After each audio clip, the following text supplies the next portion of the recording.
So আমাদের আজকে class হচ্ছে ইংলিশ লিটারেচার 1 এবং এটা হচ্ছে এফআরবি ব্যাচের ইংলিশের উপরে ফার্স্ট ক্লাস। এবং এখানে কন্টেন্ট হচ্ছে literary terms, duration and figure of speech. প্রতিটা টপিক থেকেই তোমার একটা করে এমসিকিউ থাকে। এখন সবচেয়ে বেশি ইম্পর্ট্যান্ট হচ্ছে এই যে ফিগার অফ স্পিচ বা লিটারি টার্মস। এটা ডিউরেশন থেকে অনেক সময় থাকে, অনেক সময় থাকে না। আর ডিউরেশনের মধ্যে কি কি পার্ট আছে? তোমার ইম্পর্টেন্ট কয়েকটা পার্ট আছে, যেমন রেনেসান্স পিরিয়ড, এটার ডিউরেশনটা আসতে পারে, বা ভিক্টোরিয়ান পিরিয়ড বা এলিজাবেথান পিরিয়ড অথবা রোমান্টিক পিরিয়ড। আর লিটারি ডিভাইসের মধ্যে অনেকগুলো ইম্পর্টেন্ট জায়গা আছে, যেমন তোমার পার্সোনিফিকেশন থেকে আসতে পারে, অক্সিমোরন থেকে আসতে পারে, তারপর সিমিলি, মেটাফোর, এরকম এই যে লিটারি টার্মস বা ডিভাইস, এগুলো থেকে ঢাকা ইউনিভার্সিটি বি ইউনিট, তারপর জাহাঙ্গীরনগরের বিসি ইউনিট এবং বিউপিএফ এ double S F triple S, এই প্রত্যেকটা জায়গাতেই কোশ্চেন আসে, including Rajshahi university A unit, তারপর তোমার এই যে বি ইউনিট এবং চট্টগ্রামের সো আমাদের ক্লাসের শুরুতেই দেখো লিটারি টার্মস এর কয়েকটা এক্সাম্পল দেওয়া আছে। এর মধ্যে থেকেই তোমার মেইনলি কোশ্চেনগুলো আসে, বাট এর বাহিরেও অনেকগুলো আছে। ফার্স্টেই দেখো, যেমন তোমার সিমিলি। সিমিলি মানে হচ্ছে কম্প্যারিজন করা দুইটা জিনিসের মধ্যে। মেটাফোরও সেম, দুইটা জিনিসের মধ্যে কম্প্যারিজন করা, বাট এখানে একটা ছোট ডিফারেন্স আছে, এবং ওই জায়গার জন্য একটা হচ্ছে সিমিলি আর একটা হচ্ছে মেটাফোর। আমরা দেখবো এক্সাম্পল সহকারে। সো সিমিলি মানে হচ্ছে যে তোমার দুইটা জিনিসের মধ্যে কম্প্যারিজন, এবং মেটাফোর মানে হলো যে এখানে দুইটা জিনিসের মধ্যে কম্প্যারিজন। তুমি এটাকে বলতে পারো যে উপমা। ঠিক আছে, উপমা প্রদান করি না, যখন একটাকে একটা কিছুর মাধ্যমে কম্প্যারিজন করি তখন এটাকে আমরা উপমা দিয়ে। পার্সোনিফিকেশন হচ্ছে আরেকটা ইম্পর্টেন্ট এক্সাম্পল লিটারি টার্মস এর মধ্যে। পার্সোনিফিকেশন কথাটার মানে হলো যে ব্যক্তি রূপ দান করা। অর্থাৎ যখন কোনো কিছুকে বা কোনো একটা জড় বস্তুকে জীব হিসেবে বা ব্যক্তি রূপে মানে প্রকাশ করা হয়, তখন সেটাকে পার্সোনিফিকেশন বলা হয়। এলিটারেশন, এলিটারেশন মানে হচ্ছে তোমার অনেকটা রূপক অর্থে এটা হয়। এইখানে আমাদের লিটারি টার্মস এর মধ্যে এটা মানে হচ্ছে যে যখন একই কনসোনেন্ট সাউন্ড বারবার উচ্চারিত হয়। কনসোনেন্ট সাউন্ড, কিন্তু আবারও বলতেছি, আমাদের দুইটা জিনিস আছে ইংলিশ আলফাবেট বা লেটারের মধ্যে। কি কি? একটা হচ্ছে কনসোনেন্ট আর একটা হচ্ছে তোমার ভাওয়াল। তো কনসোনেন্ট সাউন্ড গুলো স্পেশালি যখন বারবার রিপিটেডলি আসবে, ইনক্লুডিং ভাওয়ালও হইতে পারে, তখন সেটাকে আমরা লিটারেশন বলবো। অক্সিমরন কি? অক্সিমরন হচ্ছে তোমার একটা একটার বিপরীত, বা একসাথে বসে তারা কাজ করে। ধরো অনেক সময় এরকম হয় যে একটা স্টুডেন্ট সে তোমার এতটাই ইরেগুলার যে তাকে বলা হচ্ছে যে সে রেগুলারলি ইরেগুলার। তাহলে দুইটা বিপরীত শব্দ একসাথে বসে তাকে বোঝাচ্ছে, এই জন্য এটা হচ্ছে অক্সিমরন। আবার অনেক সময় বলি না যে আমরা সে খুব ভয়ঙ্কর সুন্দরী, তাহলে একবার সুন্দরী বলতেছি, আরেকবার একটা বিপরীত শব্দ যেটা হচ্ছে তোমার ভয়ঙ্কর, সেটা একসাথে বসাইতেছি। তো এই জন্য এটা হচ্ছে অক্সিমরন। এটা থেকেই ঢাকা ইউনিভার্সিটিতে কোশ্চেন আসছিল ডিউতে লাস্ট ইয়ার। এবং দেখো তোমার হাইপারবোল। হাইপারবোল মানে হচ্ছে অতিরঞ্জন। যখন কোনো কিছুকে তুমি অনেক বাড়িয়ে বাড়িয়ে বলবা তখন সেটা হচ্ছে হাইপারবোল। আচ্ছা, তারপর দেখো হোমোনিমস। হোমোনিমস মানে হচ্ছে তোমার একই স্পেলিং বা এরকম যখন হয় তখন। আবার হোমোফোনস, যখন তোমার একই সাউন্ড আসে তখন, একই উচ্চারণ যেটা হয় সেটা। আর অ্যাক্রোনিম তো আমরা সবাই জানি এটা মানে কি, যেমন ধরো একটা ইম্পর্টেন্ট অ্যাক্রোনিমের এক্সাম্পল যদি বলি, তাহলে হচ্ছে ধরো বিএসটিআই। মূলত বিএসটিআই এর ফুল ফর্ম কি, আমি তোমাদেরকে একটু আনমিউট করি, দেখি পারো কিনা। আনমিউট করে উত্তর করো যে বিএসটি এর ফুল ফর্মটা কি। বাংলাদেশ বাংলাদেশ হ্যাঁ। আচ্ছা, না পারলে কিন্তু অ্যান্সার দিবা না, কোনো ভুল অ্যান্সার দিলে তখন মাথা গরম হয়ে যায়, পরে দেখা যাচ্ছে যে বকা বকা দিচ্ছি তোমাদের। বিএসটি এর ফুল ফর্ম কি বলো? Bangladesh standard Bangladesh standards and institute. Testing institution. আচ্ছা, আবার বলো, কারণ দুইবার দুইটা উত্তর করছো, আবার বলো। Bangladesh Bangladesh standards and testing institution.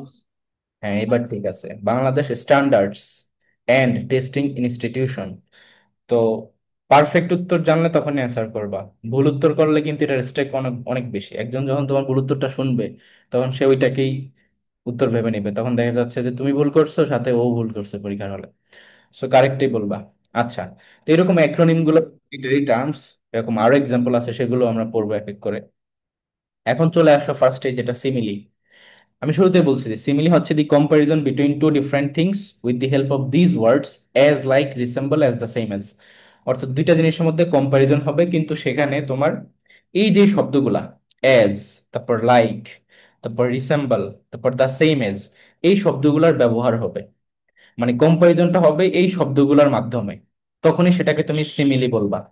Otherwise কিন্তু সেটা সিমিলি হবে না। যেমন এক্সাম্পলে খেয়াল করো, Sher-e Bangla is as brave as tiger. তাহলে এখানে শেরে বাংলা বলতে কাকে বোঝানো হচ্ছে বলো তো? The name. বাংলা একে ফজলুল হক। শের বাংলা কি Fazlul Huq? Right, A K Fazlul Huq. তো এখানে দেখো Sher-e Bangla is as brave as tiger. তো এখানে আমি কম্পারিজন যখন করতেছি তখন দেখো দুইটা শব্দ এখানে ইউজ হয়েছে, অ্যাজ। তো এই যে তখন অ্যাজ দিয়ে তুমি যখন কম্পারিজন করবা তখনই সেটা সিমিলি হবে। Next one. আচ্ছা, এই যে মুক্তাদির চ্যাটে লিখছো বিএসটি এর ফুল ফর্ম, বাট তোমারটা ভুল হইছে, তুমি এন্ড ইউজ করো নাই। আচ্ছা, তোমাদেরকে সিম্পল একটা অ্যাক্রোনিম জিজ্ঞেস করি, আইসিটির ফুল ফর্ম কি বলো তো? কেবল গুগল করে দাও। Information And communication communication technology. আবার বুঝি নাই। Information and communication technology. Technology. Information and communication technology, অনেকে অ্যান্ড উচ্চারণ করে না, সো খেয়াল রাখবে এগুলো। আচ্ছা, তারপর দেখো যে I wandered as a cloud. তো এখানে দেখো এই যে তুলনাটা হয়েছে অ্যাজ ইউজ করে। তারপরে দেখো my heart is like a singing bird. তাহলে এখানে যে কম্পারিজনটা হয়েছে সেটা কিন্তু এই যে লাইক শব্দটা ইউজ করার মাধ্যমে। তো যখন তোমার অ্যাজ অথবা লাইক অথবা রিসেম্বলের অনুরূপ একটা গ্রুপ ভার্ব আছে, বলতে পারবা কেউ?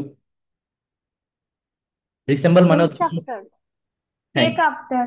রাইট, এটা হচ্ছে টেক আফটার। টেক আফটার পরীক্ষা কিন্তু প্রচুর আসে। টেক আফটার মানে কি, সেটা মানে হচ্ছে রিসেম্বল করা বা অনুরূপ হওয়া। যেমন ধরো একটা বেবি হইছে, সে দেখতে তার মায়ের মতো হইছে, সুন্দর একদম ফর্সা ফর্সা। তো ধরো এটাকে বলা হবে কি, the baby takes after it's mother.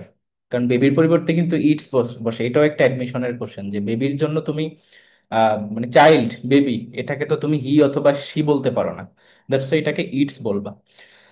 আচ্ছা, নেক্সট ওয়ান চলে আসো মেটাফোর। মেটাফোরও সেম কম্পারিজন, বাট এখানে এই ধরনের কোনো ওয়ার্ডের ইউজ হবে না, মানে আমরা কোনো ওয়ার্ডের হেল্প নিব না, ডিরেক্ট কম্পারিজন করব। যেমন দেখো, the comparison between two different things without the help of this words as like resemble the same as. তো এখানে দেখো মধুসূদন ইজ এ ফায়ার, এখানে মধুসূদন বলতে আমার ফেভারিট মাইকেল মধু দাদুকে বোঝানো হয়েছে। তো মধুসূদনের লেখা এতটাই ফেমাস, এই জন্য বলা হচ্ছে কি, হ্যাঁ, তাকে আগুনের সাথে তুলনা করা হয়েছে। এখানে একটা জিনিস বলি, আমরা যদি একটা কোশ্চেন করি তোমাদেরকে, বাংলা সাহিত্যের প্রথম বিদ্রোহী কবি কে? প্রথম মধুসূদন দত্ত। কবি কে? তখন কিন্তু সেটার উত্তর হবে মাইকেল মধু দাদু। ওকে। আর যদি এমনিতে প্রথম কথাটা উল্লেখ না থাকে, শুধু বলে যে বিদ্রোহী কবি কে, তখন কিন্তু উত্তর হবে Kazi Nazrul Islam, rebel poet. Okay. But প্রথম বললে মধুসূদন দত্ত, কারণ তার লেখার মধ্যে সর্বপ্রথমেই তোমার যেটা হচ্ছে বিদ্রোহ, সেটা প্রকাশ পায়। আর ইংলিশ লিটারেচারের তোমার রেবেল পয়েট কাকে বলা হয় বলো দেখি? Lord Byron. Right, Lord Byron, good. আচ্ছা, তো এখানে দেখো যে কম্পারিজনটা হচ্ছে মধুসূদন ইজ এ ফায়ার, কোনো ধরনের ওয়ার্ডের হেল্প ছাড়াই, এই জন্য এটা হচ্ছে মেটাফোর। তারপরে Sher-e Bangla was a tiger of our country, এখানে আমি সেম কথাই বলছি কিন্তু কোনো অ্যাজ বলি নাই, অ্যাজ এজ বলি নাই, দ্যাটস ওয়াই এটা হচ্ছে metaphor. My brother was boiling mad, so এটা কি, এটাও হচ্ছে সেম তোমার একইভাবে, মানে বয়েলিং ম্যাড বলতে হচ্ছে সে খুব রাগান্বিত, এই জন্য। তো এই জন্য এটা হচ্ছে ডিরেক্ট কম্পারিজন, তাই এটা metaphor. And Sanchari is a rose, by the আমার ওয়াইফের নাম সঞ্চারী, এই জন্য এটা এখানে এড করছি। ধরো সঞ্চারী ইজ এ রোজ, তো এখানে আমি ডিরেক্ট কম্পারিজন করলাম, তো এই জন্য এটা হচ্ছে মেটাফোর। নেক্সট চলে আসো পার্সনিফিকেশন। পার্সনিফিকেশন হচ্ছে খুবই ইন্টারেস্টিং। এটা মানে এতক্ষণ পর্যন্ত বা যতগুলো আমি লিটারি ডিভাইস পড়াবো তার মধ্যে আমার সবচেয়ে ফেভারিট হচ্ছে পার্সনিফিকেশন, কারণ এটার এক্সাম্পল গুলো খুব মজার। দেখো, মানে এখানে ব্যক্তির রূপ দান করা হয়। when a non living thing is presented as a living thing, non living thing মানে কি, যেগুলো জড় বস্তু, সেটাকে আমি লিভিং থিং হিসেবে প্রকাশ করতেছি। ধরো বললাম time and tide wait for none, সময়ের স্রোত কারোর জন্য ওয়েট করে না। তো ওয়েট করা যে কাজটা, ওয়েট কে করতে পারে? কোনো জড় বস্তু কি ওয়েট করে অ্যাকচুয়ালি? মানে টাইম, সময় আর স্রোত, এটা তো ওয়েট করার কিছু না, সে তার মতো যাচ্ছে, বয়ে যাচ্ছে, টাইম তার মতো চলে যাচ্ছে, এটা তো ওয়েট করার কোনো মানে সক্ষমতা এদের নাই। বাট স্টিল আমি এই কথাটাকে একটা মিনিংফুল হইতে বলতেছি, যে time and tide wait for, ঠিক আছে? দ্যাটস ওয়াই এটা হচ্ছে তোমার পার্সনিফিকেশন, এখানে এটাকে আমি ব্যক্তি রূপ দান করতেছি। আবার বললাম time you are old gypsy man. Gypsy কথাটার মানে কি? যাযাবর, ঠিক আছে, বা নৃতাত্ত্বিক যারা যাযাবর, কোথাও স্থায়ী না তাদেরকে বলা হয়। তো time you are old gypsy man, এটাও কোথাও স্থায়ী থাকে না, এটা চলতেই থাকে, চেঞ্জ হইতেই থাকে। মিস্টার নিউমোনিয়া ওয়াজ এ পোলাইট ম্যান, তো এখানেও এটাকে আমি একজন ব্যক্তি রূপের মাধ্যমে বলতেছি নিউমোনিয়া শব্দটাকে। তো এই জন্য এগুলো হচ্ছে পার্সনিফিকেশনের এক্সাম্পল। আর এটা পরীক্ষা আসতে পারে, ইম্পর্টেন্ট, জাহাঙ্গীরনগরে এই টাইপের কোশ্চেন আসছিল প্রিভিয়াস ইয়ার গুলোতে, তাই মনে রাখবা যে পার্সনিফিকেশন মানে হচ্ছে যেখানে ব্যক্তি রূপদান করা হয়। আরো এক্সাম্পল আছে, তোমাদেরকে আমি বলবো যে তোমরা প্রত্যেকটা লিটারি ডিভাইস তো এখন ক্লাসের মাধ্যমে বুঝতেছো। তুমি যদি পারো, তুমি, আমি তো অবশ্যই অলরেডি প্র্যাকটিস বই দিয়ে দিব তোমাদেরকে, এই যে হ্যান্ডবুক অন ইংলিশ লিটারেচার পুরো বইটা দিয়ে দিচ্ছি, সেখানে লিটারেচারের শুরু থেকে শেষ পর্যন্ত যা যা আছে এ টু জেড, আমি যেখানে যেখানে যা যা প্রয়োজন সব দাগিয়ে দাগিয়ে দিয়েছি ম্যাটেরিয়ালস গুলো। তো ওইখান থেকে আরো এক্সাম্পল আছে, ওগুলোও দেখবা। তো এখন চলে আসো next one, alliteration. The occurrence of the same sound or letter specially consonant is known as alliteration. যখন কনসোনেন্ট সাউন্ডের বারবার তোমার রিপিটেশন হবে বা অকারেন্স হবে সেম সাউন্ডটাই বা সেম লেটারটাই, সেটাকে আমরা অ্যালিটারেশন বলবো। যেমন দেখো, অ্যালোন অ্যালোন অল অ্যালোন, তো এখানে এই যে এ, অ্যালোন অ্যালোন একই উচ্চারণ বারবার আসতেছে না, সো দ্যাটস, এটা হচ্ছে তোমার অ্যালিটারেশনের এক্সাম্পল। তারপর water water everywhere not a drop to drink, এটা আমাদের একটা লেসন আছে না ইংলিশ ফার্স্ট পেপারের মধ্যে। তো এটাও কি, দেখো ওয়াটার ওয়াটার দুইটা সেম কনসোনেন্ট সাউন্ড বারবার আসতেছে। Birds of the same feather flock together, এই যে ফেদার ফ্লক, এফ এফ দুইটা সেম জিনিস বারবার রিপিট হইতেছে, অকারেন্স হইতেছে, দ্যাটস, এটা হচ্ছে অ্যালিটারেশন। সো অ্যালিটারেশন মানে কি? The occurrence of the same sound or letter, specially consonants. তারপর দেখো অক্সিমোর। ভাইয়া, হ্যাঁ, আপনি না বললেন এটা শুধুমাত্র কনসোনেন্টের ক্ষেত্রে হয়, কিন্তু ওই যে প্রথমে যে উদাহরণটা ছিল অ্যালোন অ্যালোন অল অ্যালোন, এখানে এ তো ভায়ন। আমি কি শুধু বলছি কনসোনেন্ট নাকি বলছি স্পেশালি কনসোনেন্ট? ও, স্পেশালি, সরি ভাইয়া। আচ্ছা, তারপর দেখো যে অক্সিমোরন উইথ অপোজিট মিনিংস, তুমি কয়েকটা সঠিক উত্তর দিছো, তো তাই তোমাকে আমি বকা দিলাম, না নাহলে আজকে তোমার খবর ছিল। অক্সিমোরন হচ্ছে কি উইথ অপোজিট মিনিং, মানে এখানে তোমার বিপরীত একটা শব্দ যেটা সেলফ কন্ট্রাডিক্টরি একই সাথে বসে। যেমন দেখো তোমার হি ইজ রেগুলারলি রেগুলার, যেটা বললাম, আবার হি ইজ কনস্ট্রাকটিভ ডিস্ট্রাকটিভ, আবার ধরো বললাম মেয়েটি ভয়ঙ্কর সুন্দরী, তাহলে কি হবে এখানে? তোমার দুইটা কন্ট্রাডিক্টরি ওয়ার্ড বা সেলফ কন্ট্রাডিকশন যেখানে আছে একসাথে বসে একটা মিনিং দিতেছে, একটা একটার অপোজিট। তো এই জন্য এটা হচ্ছে তোমার অক্সিমরন। ঢাকা ইউনিভার্সিটিতে লাস্ট ইয়ার এটা থেকে কোশ্চেন আসছিল। বাই দ্য ওয়ে, তোমরাই তো লাস্ট টাইম ঢাকা ইউনিভার্সিটিতে পরীক্ষা দিছিলা, তোমরা ফার্স্ট টাইমার ছিল না তখন? তোমরা কি অক্সিমরন দেখছিলা কোশ্চেনে? না, মেটাফোর ভাইয়া ছিল মেটাফোর আনসার। দিয়ে দিয়েছিলাম। ভাইয়া মেয়েটা মেটাফোর আসছিল। পড়াচ্ছিল। তাহলে তার আগের বছর হয়তো অক্সিমরন ছিল, হয়তো। হ্যাঁ, হ্যাঁ 23-এ ভাই, করছিল। আমাদের আগের বছর ছিল। হ্যাঁ। তারপর দেখো যে hyperbole. Hyperbole is a figure of speech and literary device that creates heightened effect, effect actually not effect. আচ্ছা, যেহেতু বলেই ফেলছি ভুল করে, তাই ভুলটা একটু তোমাদেরকে শিখিয়ে দেই। এই যে effect, ইসিটি, A F F ইসিটি versus হচ্ছে তোমার ইফেক্ট। মনে রাখবা এফেক্ট হচ্ছে ভার্ব আর ইফেক্ট হচ্ছে তোমার নাউন। সো আমি যদি বলি দা এফেক্ট অফ ক্লাইমেট চেঞ্জ, তাহলে কি এটা সঠিক না ভুল? ভুল ভাইয়া। ভুল। ভুল। ভুল। ভুল ভাইয়া। এটা হবে the effect of climate change. এরপর ধরো দিলাম ইফেক্টস ম্যানকাইন্ড, এটা কি সঠিক? বলো। না ভাইয়া, এটা তো এ ভুল ভুল, আছে। এখানে হবে এফেক্টস, ঠিক আছে। অর্থাৎ শুরুতে হবে ইফেক্ট, যেটা হচ্ছে দায়ের পরে নাউন, ডিটারমিনারের পরে, এবং এখানে ভার্ব পর্যন্ত, এটা হবে কি এফেক্টস। এফেক্ট কথাটা মানে হচ্ছে প্রভাবিত করা, আর ইফেক্ট মানে হচ্ছে প্রভাব, ঠিক আছে। আচ্ছা, এখন দেখো তোমার যেটা বললাম যে হাইপারবোল হচ্ছে একটা হাইটেন্ড ইফেক্ট দিবে, এবং এখানে ডেলিভার্ড এক্সিগারেশন হবে। এক্সিগারেট করা মানে কি? বাড়ায় সবকিছু করা, সেটা এক্সিগারেট আমরা বলি না কথায় কথায়, যাতে এক্সিগারেট করে কেন কথা বলতেছো, নর্মালি বললেই তো হয়। তো এটার এক্সাম্পল দেখো এখানে কি কি আছে। 10,000 স এট এ গ্ল্যান্স। তো এট এ গ্ল্যান্স কথাটার মানে কি? এক পলকে। এখন তুমি বলতেছো এক পলকে তুমি 10,000 মাইল দেখে ফেলছো, তো অ্যাকচুয়ালি কি 10,000 মাইল এক পলকে দেখা যায়? বলো, বা টেন না। থাউজেন্ড কি এক পলকে দেখা যায়? না। আবার ধরো একটা মেয়ে, বিশেষ করে মেয়েরা, ধরো কাউকে কল দিচ্ছে, সে কল দিয়ে বলতেছে তোমাকে 1000 বার কল দিছে, তুমি কল ধরো নাই কেন? তো অ্যাকচুয়ালি কি ধরো 1000 বার কি কেউ কল দেয়? 1000 বার কি কল দেওয়া পসিবল? কিন্তু মুখে বলার সময় কিন্তু সে সেটাকে হাইপারবোল করে বলে, আই কল্ড ইউ 1000 টাইমস। ঠিক আছে। তারপর দেখো ইন নেভার এন্ডিং লাইন। তো লাইন কি কখনো নেভার এন্ডিং হইতে পারে? তুমি এত বড় লাইন আঁকতে পারবা? তো ইম্পসিবল। সো এইগুলা দেখো তোমার সবগুলাই, এগুলো হচ্ছে তোমার হাইপারবোলার এক্সাম্পল, যেখানে এক্সিগারেট কথাবার্তা বলা হয়েছে এবং এগুলা একটা হাইডেন ডিফেক্ট দিতেছে, মানে বেশি বাড়ায় বাড়ায় বলতেছে। তো এটা হচ্ছে হাইপারবোলার এক্সাম্পল।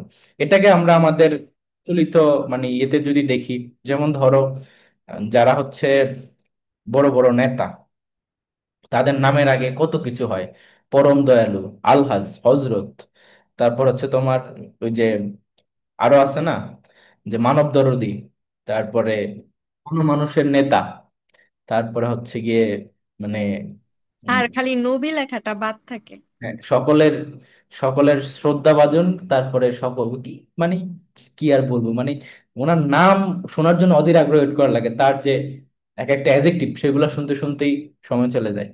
নট অনলি নেতা পেতা, তোমার যারা এই যে বক্তা আছে, মানে ইসলামিক বক্তা, তাদের নামের আগেও দেখবা নাম বলার আগে কতগুলা বলে, মানে মাওলানা আলহাজ, হজরত, মানে আলেমে দ্বীন, কি সব বলতে বলতে অনেক কিছু বলার পরে গিয়ে লাস্টে গিয়ে নামটা বলে।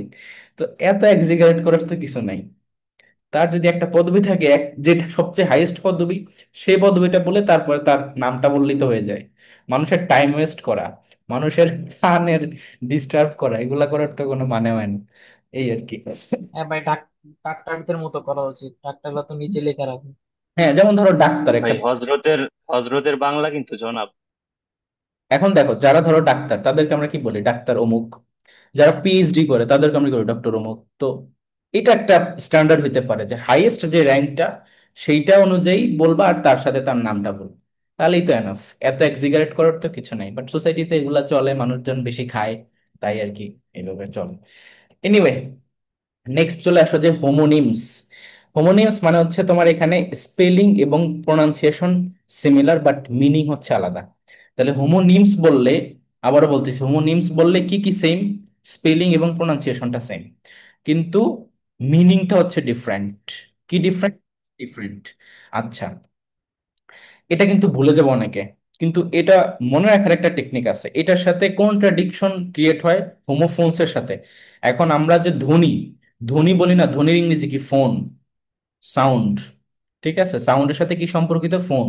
তার মানে হোমোফোনস মানে হচ্ছে, হোমো কথাটার মানে কি বলতো? হোমো একই। কি? এক, সমান সমান। হ্যাঁ, সমান সমান বা একই। হোমোর বিপরীত শব্দ হচ্ছে হ্যাটেরো। ধরো হোমো, এটার বিপরীত শব্দ হচ্ছে হ্যাটেরো, ACTE, আরো হ্যাটেরো। তো এই যে হোমো মানে হচ্ছে একই, আর হ্যাটেরো মানে হচ্ছে তোমার ভিন্ন, এরকম আলাদা। তো হোমোফোনস মানে হচ্ছে এখানে সাউন্ডটা সেম। ঠিক আছে, সাউন্ডটা সেম। আর এই যে তোমার এই যে এইটা হোমোনিমস, এইখানে তোমার স্পেলিং এবং প্রোনাউন্সিয়েশনটা হচ্ছে সেম, মিনিংটা আলাদা। তো দেখো আমি এখানে দুইটা এক্সাম্পল দিছি, যেমন ইউ আর রাইট, এখানে রাইট এটা, look at your right side, এটা রাইট। তো এখানে দেখো তো স্পেলিং এবং প্রোনাউন্সিয়েশন দুইটাই কি সেম না? হুম, রাইট রাইট। বাট এই রাইট মানে হচ্ছে তুমি সঠিক, কিন্তু look at your right side, এখানে এই রাইট মানে কি? ডান পাশ। দেখো। আচ্ছা, এটা থেকে একটা কোশ্চেন করি, দাও বলো তো দিক কয়টি? দিক, দিক, 4টি। চারটি। দিক হচ্ছে 10টি। 10টি। ঠিক আছে, 10, কয়টা? 10টি। 10টা। 10। আরেকটা মোটিভেশনাল মানে কথাবার্তা বলি তোমাদেরকে, এটা সবসময় মনে রাখবা, যদি লাইফে কখনো কোনো কিছুর উত্তর না জানো, তখন দক্ষিণে চলে যাওয়া, ঠিক আছে? আচ্ছা, সো এখানে এই হচ্ছে হোমোনিমস, যেটা হচ্ছে একই স্পেলিং, একই প্রোনাউন্সিয়েশন, বাট মিনিংটা আলাদা। একই রাইট, বাট একবার সঠিক অর্থ দিতেছে তোমার সঠিক, আরেকবার অর্থ দিতেছে তোমার ডান পাশ। আচ্ছা, তারপর চলে আসো যে হোমোফোনস, যেটা বললাম যে স্পেলিংটা ডিফারেন্ট, কিন্তু এখানে প্রোনাউন্সিয়েশন বা উচ্চারণ বা সাউন্ডটা তোমার এখানে সেম আসবে। হোমোফোনস মানে সেম, ফোন সেম সাউন্ড। তো এখানে দেখো NEW এটার মানে হচ্ছে নিউ, একই উচ্চারণ একই প্রনাউন্সিয়েশন। KNEW এটার মানেও নিউ, কিন্তু এটার অর্থ দেখো কি, নতুন। আর এই নিউ মানে কি, জানা। জানা। ঠিক আছে, তো এই হচ্ছে হোমোফোনস, খুবই ইজি। নেক্সট চলে আসো acronyms, a word formed based on the initial letters or syllables. এটা হচ্ছে অ্যাক্রোনিমস। আচ্ছা, একটা জিনিস যেটা হচ্ছে অ্যাক্রোনিম ভার্সেস তোমার হচ্ছে অ্যাব্রিভিয়েশন। অ্যাব্রিভিয়েশন এবং অ্যাক্রোনিমের মধ্যে ডিফারেন্স কেউ জানো? ভাই এক- একটা শর্ট ফর্ম আর একটা ফুল ফর্ম। না না না, দুইটাই কিন্তু সেম। ঠিক আছে, দুইটাই সেম। একটা হচ্ছে এই যে অ্যাক্রোনিম যেটা, সেটা হচ্ছে ইনিশিয়াল লেটার গুলা দিয়ে তৈরি করা হয়, কিন্তু কিছু কিছু শব্দ আছে এরকম যেটা ইনিশিয়াল লেটার দিয়ে হয় না।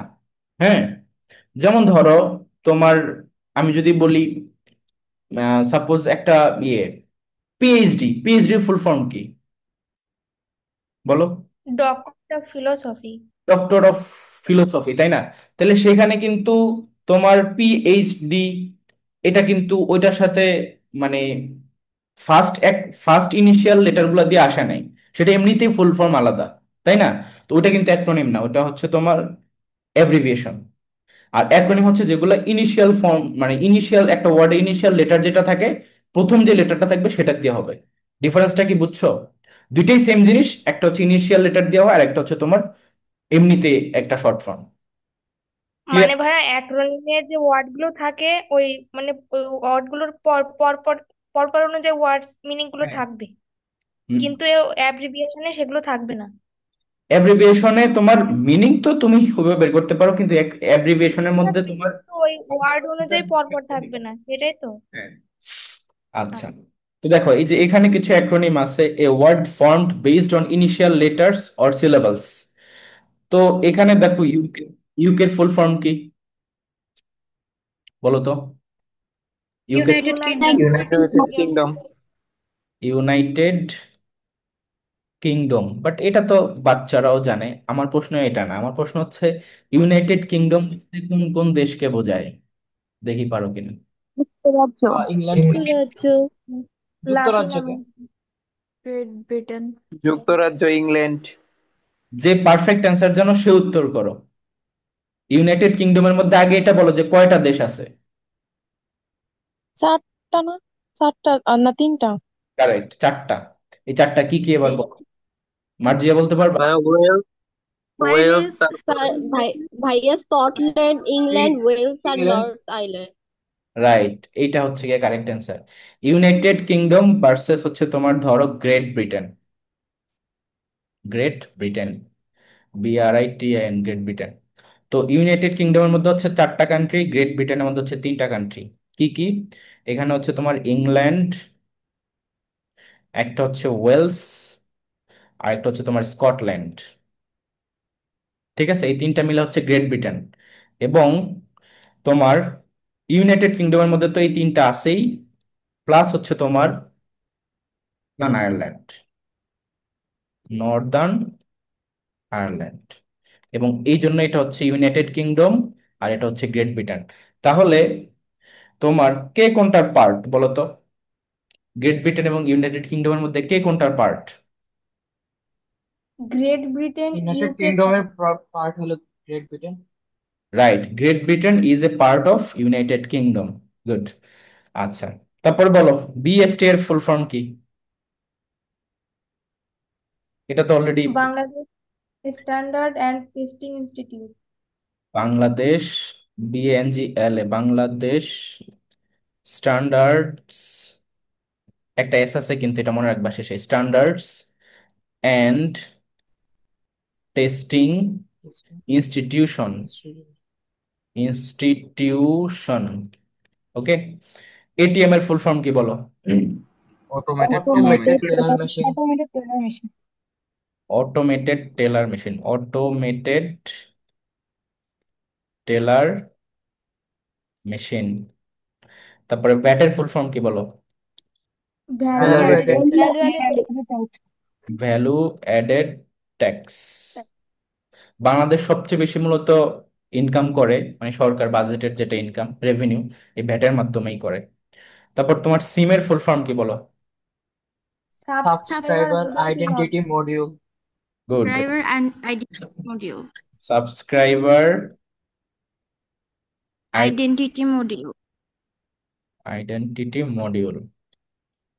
এবং লাস্ট ওয়ান হচ্ছে ওয়াইফাই। ওয়াইফাই মানে হচ্ছে ওয়্যারলেস ফিডেলিটি। ওয়্যারলেস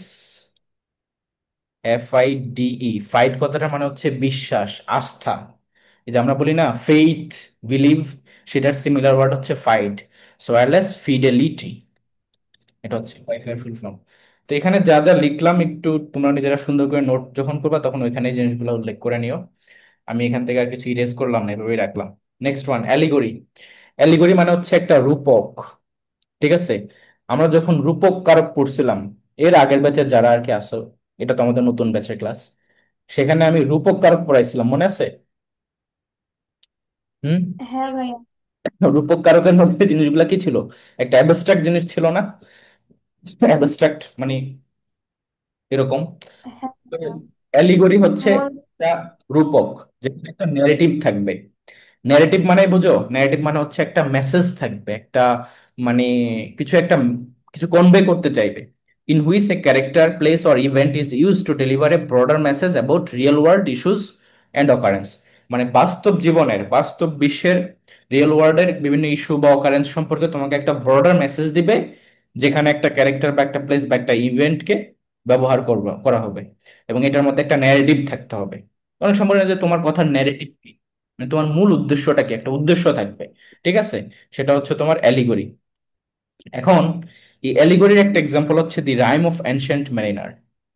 এটা কি কেউ এর আগে শুনছো কখনো, এই গল্পটা, the rime of ancient mariner? Anyone? হ্যাঁ ভাইয়া, এটা তো আমাদের পাশেরবারই আছে তো ইংলিশ। এটার বিষয়টা কি মেইন সংক্ষেপে যদি একটু বলো, সার সংক্ষেপ শিফা বলো দেখি।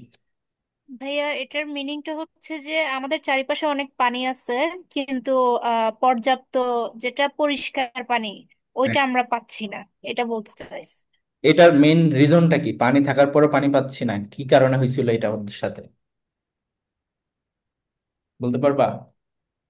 ভাইয়া, দূষণের কারণে, মানে আমরা নিজেরাই ডিস্ট্রয় করতেছি এরকম কিছু একটা। Rime of the ancient mariner মূলত হচ্ছে তোমার এটা মানে একটা গল্প, বা ওই কবিতার মধ্যে একটা গল্প বলতে পারো, যেখানে একটা পাখি আছে অ্যালবাট্রস। অ্যালবাট্রস, এই পাখিটাকে মেরে অ্যালবার্টাস ফেলছে।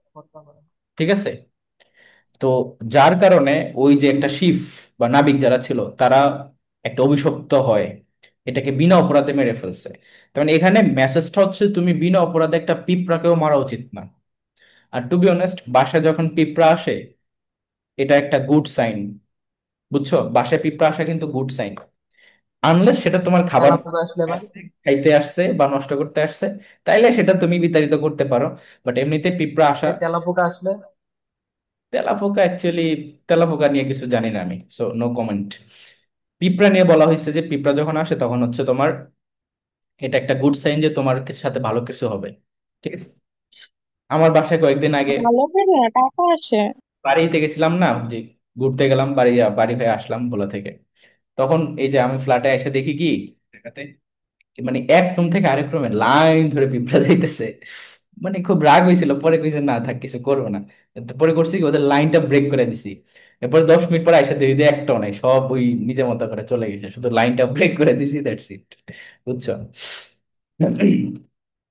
এখন যেটা হয়েছে যে তুমি যখন একটা ন্যাচারাল জিনিসের উপরে, প্রত্যেকটা জিনিসেরই কিন্তু আল্লাহ তাআলা সৃষ্টি করছে, আর মানুষ হচ্ছে গিয়া তার মধ্যে সবচেয়ে ভালো, যেটাকে আমরা বলতেছি আশরাফুল মাকলুকাত।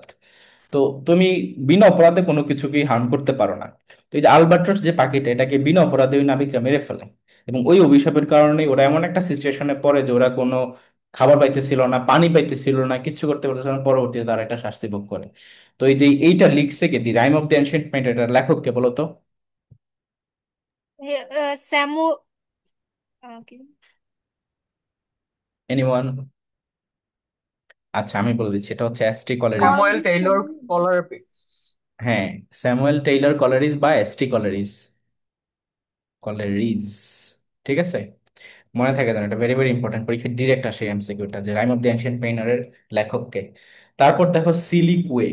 এটার উচ্চারণটা যে এক্স্যাক্টলি কি, হয়তো সিলিকুয়ে বা কুই যাই বলো, এটা মনে হচ্ছে টকিং উইথ দাইসেলফ। দাইসেলফ মানে কি বলতো? নিজের সাথে। yourself.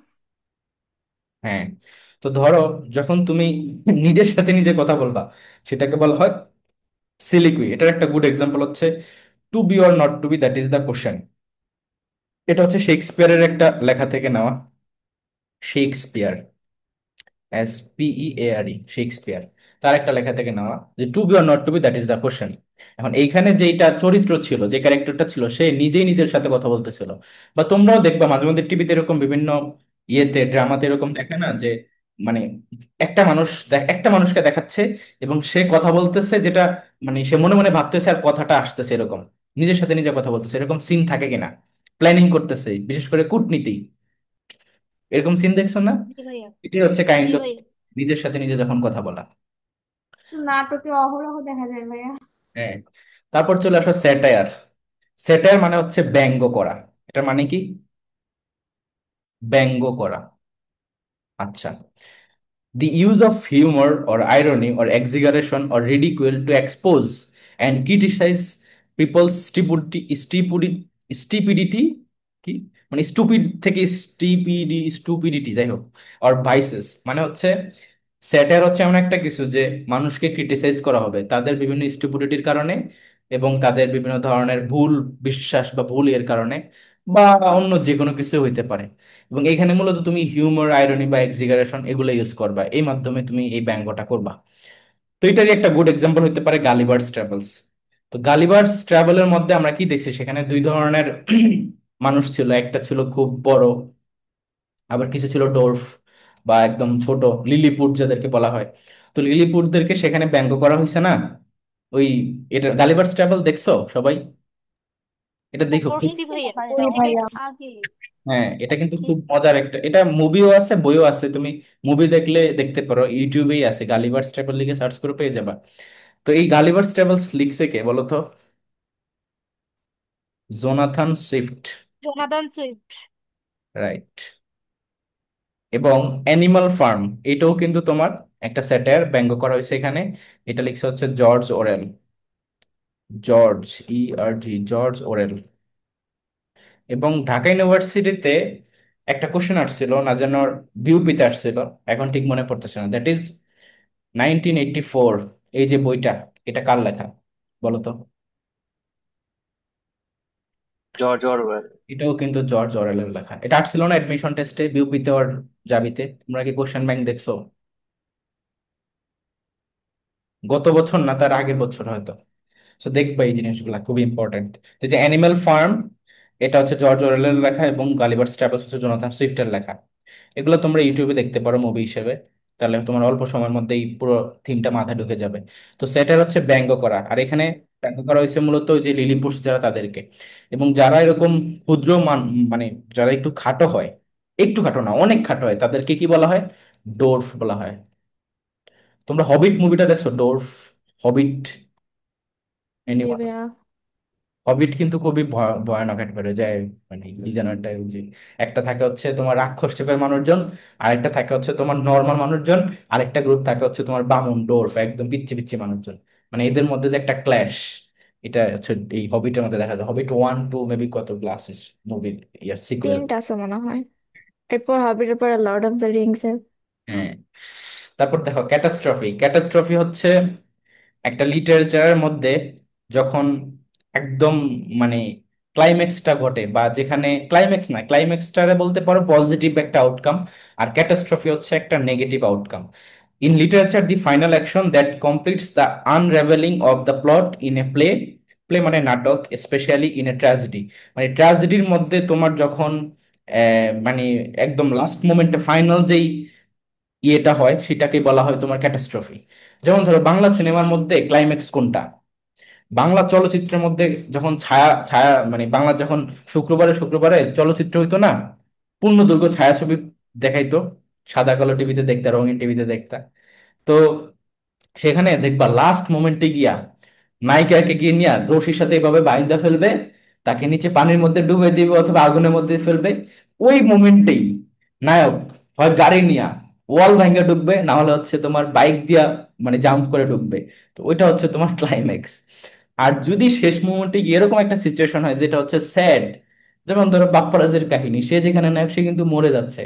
আবার এরকম হইতে পারে না, যেমন এখানে অথলো, অথলোর মধ্যে কি ঘটনা ঘটছিল, অথলোর যে মানে যেখানে ক্যারেক্টার ছিল সেটা ছিল মানে অথলো নিজেই তো নায়ক। সে কিন্তু সুইসাইড করে, কেন সুইসাইড করে? সে তার বউকে মানে তার ওয়াইফকে ডেসডেমোনাকে নিজে মেরে ফেলে সন্দেহর কারণে।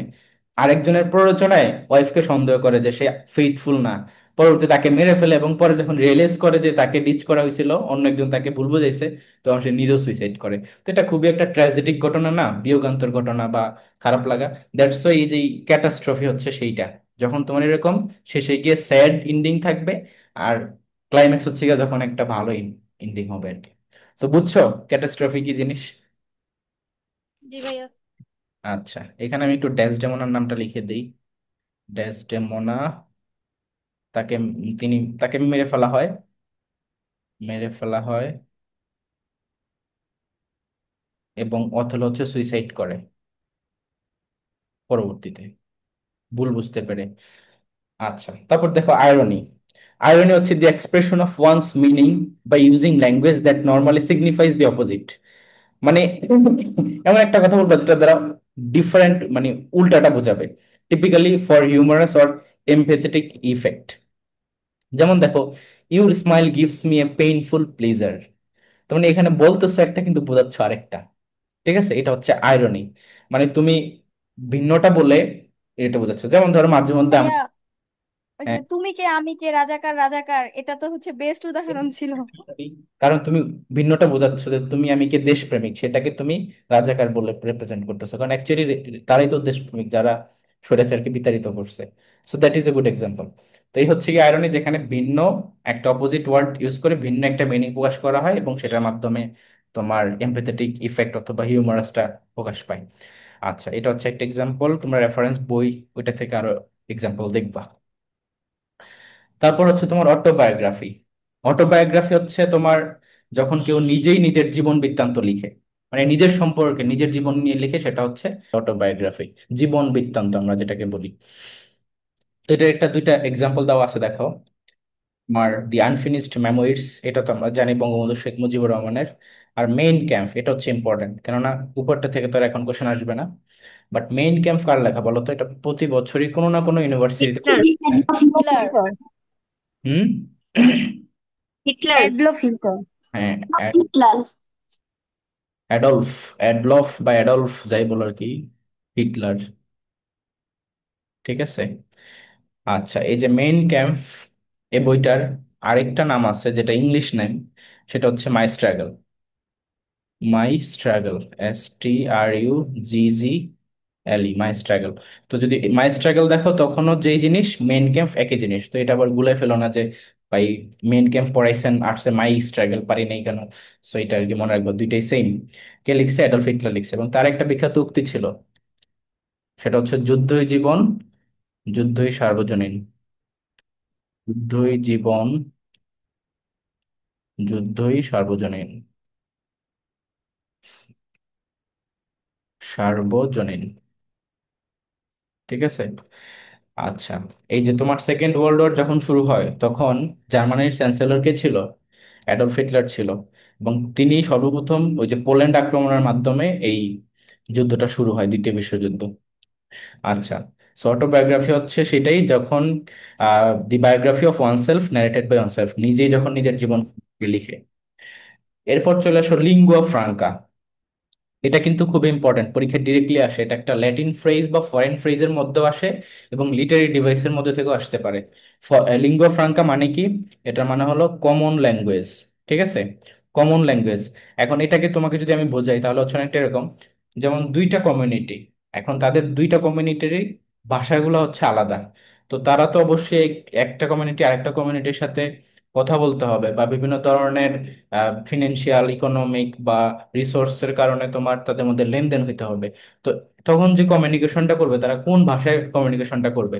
তখন তারা একটা মিডল ল্যাঙ্গুয়েজ চুজ করে নেবে, যেটার মাধ্যমে তারা দুই পক্ষই বুঝতে পারে বা কমিউনিকেট করতে পারে। তখন সেই ল্যাঙ্গুয়েজটাকে বলা হয় কমন ল্যাঙ্গুয়েজ। আর যদি তোমাদেরকে জিজ্ঞেস করি যে ফার্স্ট ল্যাঙ্গুয়েজ মানে কি বলো তো? ইংলিশ। মাদার মাতৃভাষা। Right, first first language language হচ্ছে মাতৃভাষা। তোমার মাতৃভাষা। ঠিক আছে, মাতৃভাষা। আর সেকেন্ড ল্যাঙ্গুয়েজ হচ্ছে তোমার এই যে মাদার ল্যাঙ্গুয়েজের পরে সেকেন্ড তুমি যেটা ইউজ করো, যেমন আমাদের জন্য সেকেন্ড ল্যাঙ্গুয়েজ কি বাংলাদেশের পার্সপেক্টিভ। English. English. আঞ্চলিক ঠিক আছে, ইংলিশ ইংলিশ। হচ্ছে আমাদের সেকেন্ড ল্যাঙ্গুয়েজ, রাইট। তো ইংলিশ ছাড়া আর কি, তুমি কি হিন্দিতে কথা বলবা নাকি উর্দুতে কথা বলবা? একজন বলছে আঞ্চলিক ভাষা। আঞ্চলিক ভাষা ভাইয়া। আঞ্চলিক ভাষা তো বরিশাল মাতৃভাষার মধ্যেই পড়ে, ওটা তো ফার্স্ট ল্যাঙ্গুয়েজই। সেকেন্ড ল্যাঙ্গুয়েজ হচ্ছে ইংলিশ। আচ্ছা, তারপর দেখো প্যারাডক্স।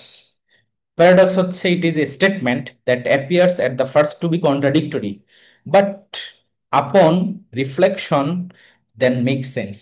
এই কথাটার মানে হচ্ছে এটা এমন একটা স্টেটমেন্ট যেটা শুরুর দিকে মনে হবে যে তোমার কাছে একটা একটার কন্ট্রাডিক্টরি মানে বিপরীত, কিন্তু পরবর্তীতে তোমার একটা সেন্স এখানে মেক করবে এবং সেটা তুমি রিফ্লেক্ট করতে পারবা।